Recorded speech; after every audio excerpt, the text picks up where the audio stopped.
Hey guys, welcome back to a brand new sports debate video. So for today's NBA video, we're going to be talking about the MVP award. So this season, the MVP really comes down to three guys in my opinion: Joel Embiid, Steph Curry, and Nikola Jokic. And it's a very close race, and it's a very good race between these three guys who have put on a show all season long. So let's not waste any time. Let's get right into it. We're going to give you guys our top three in a specific order of who we think is going to win the MVP. So let's start off with number one. Dylan, who do you have as the MVP of this season? Right, so this year in particular, because I know in past years it's been close with like Giannis and Harden, LeBron, Russell Westbrook, all that. But I think this year it's pretty clear cut. There's one player that has played all the games, that has been a cut above the rest, has his team winning even without a second best player. It's going to be Nikola Jokic for me. And I know a lot of people are trying to push cases for other people, like Nick Wright and like, I don't know, all these different pundits in the media. But I think it's, like I said, clear cut. I think Jokic should get handedly a majority of the first place votes, a large majority of them, and I think he will. He has been averaging 26, 11, and 8, right? 26 points per game, which is very, very good numbers.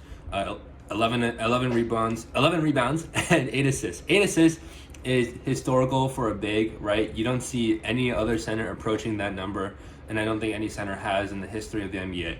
Now, Jokic has been the most valuable player in the season, partly because he has been the most durable. He has played all 72 games of the regular season, and the Nuggets are the 3 seed in the West. Now, and even with Jamal Murray being out, the team has continued to perform well, mostly because of his shooting. He has been shooting 57% from the field and 39% from three. And these are abnormal numbers, especially the three-point number and the free throw shooting number, which is at 87% for a center. And Jokic has been by far and away the most valuable player to his team, because obviously, if you're going by the traditional definition of valuable, he might not fit that. But in the case of MVP voting, and if you look at the MVP history in its totality, in order to win MVP, you have to be a top seed. And the only other exception would probably be Russell Westbrook in 2017, winning it as the 6th seed. And Jokic has just been the most valuable player so far, and I think that his passing, his rebounding, and his scoring have really benefited the Denver Nuggets more than any other top team in the league. So yeah, everything Dylan said was spot on in my opinion. So I also have Nikola Jokic winning the MVP. One, like I said, there's three main guys who are in this race: Joel Embiid, Steph Curry, Nikola Jokic. And out of those three guys, Nikola Jokic is the only guy who hasn't missed a single game. Joel Embiid, I believe, missed 21 games. Steph Curry missed 9 games. But Nikola Jokic played and started in all 72 games this season. And as Dylan mentioned, part of the MVP is being durable. It's being out there on the court for your team. And Joel Embiid has done that every single day, day in, day out. And on top of that, Nikola Jokic leads his team in many categories. I don't know the categories at the top of my head, but I'm sure he's leading the Denver Nuggets in points per game, rebounds, assists, and also probably shooting categories. So I don't know. Like I said, I don't know the exact stats, but I'm sure I saw a graphic where he was leading the Nuggets in like a lot of different important categories. So, and also Jamal Murray. Can I just say something? Oh yeah.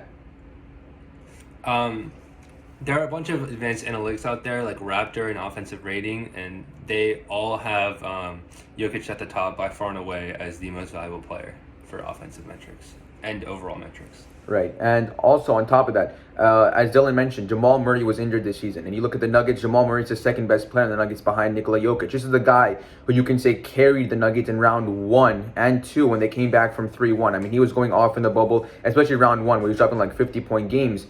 But, you know, you take out the second best player, who Jamal Murray's missed 24 games this season. And what is the Nuggets record in those games? 16-8. They're playing 667 basketball without their second player playing. And that's because it's Nikola Jokic. Nikola Jokic, without his second best player, is the Denver Nuggets are one of the best teams in the league. 16-8 without Jamal Murray. So him being number 3 seed, him carrying this team, and him playing in every single game, I just don't see how you can give the MVP to anybody else. So I think Dylan and I agree with the same with Nikola Jokic being the MVP. So now let's go on to number 2. Who do you think is going to finish second in the voting this year, Dylan? Well, I think my pick for number 2, and also the person that will finish number 2, is going to be Steph Curry. As a Steph Curry fan myself, I have a little bit of bias towards him. That's true, but I also think that a lot of people also consider him to be second in the MVP race to Nikola Jokic, especially since Joel Embiid has missed a significant amount of time, while Curry has missed some games, but it's not been nearly on the same amount that Joel Embiid has. Curry playing with a team that has been suffering through injury. James Wiseman has not played since the second half of the season, and Kelly Oubre has missed 1 to 2 months. And you could consider those guys like two of their top 5 best players on the team. Now, Curry, because there's a lack of shooting, obviously, with Kelly Oubre out, with Klay Thompson not playing any games at all, his shooting numbers are going to be worse, right? So he's averaging only, quote-unquote, only 48% from the field and 42% from 3 in the regular season. Now, that's to be expected, obviously. A lack of spacing and facing double and sometimes triple and quadruple teams every night is going to get a guy to shoot worse in the field. But despite this, he has been averaging 32 points, which is obviously his career high, and has won him the scoring title. And besides that, the Warriors have been 33 and 26 with Steph Curry playing, and without him, they are 2 and 7. So clearly, he fits the valuable category of the MVP. Now, the only reason why I would not have him first, obviously, is because of a lack of team success. Although they were the 8th seed, they did get knocked out in the play-in, and I know the play-in doesn't really count in the regular season, but there's something to look at there, even though he played pretty much as well as he could. There's something to be said about an 8th seed winning the MVP, which has really not been possible throughout the history of the National Basketball Association. So yes, while he is scoring more, his shooting numbers are slightly less efficient, and he's been by far the most valuable player by the traditional definition of value. He just can't win MVP race because there is a lack of team success there, and team success is a really important factor when determining the MVP. Exactly. Once again, I also have Steph Curry winning the MVP, and I'm going to sound like a broken record here because I'm pretty much going to repeat everything Dylan said because everything he said was spot on. Steph Curry, once again, the numbers, as Dylan mentioned, 32 points per game, 5.5 rebounds, 5.8 assists. 32 points, the most points he's ever had in a single season in his career. But once again, he was the 8th seed. His team was in the play-in tournament. Now, if there wasn't a play-in tournament this year, if it was a normal year, then yeah, the Golden State Warriors would have been in the playoffs. But still, even though there's a lack of talent around him, at least there's less talent around him with the injuries of Klay Thompson than there is talent around Nikola Jokic. But still, Steph Curry, being the number 8 seed. Now, yes, the Warriors, if you take Steph Curry out, the Warriors are not going to make the playoffs at all. They're not even going to come close. They were 2 and 7.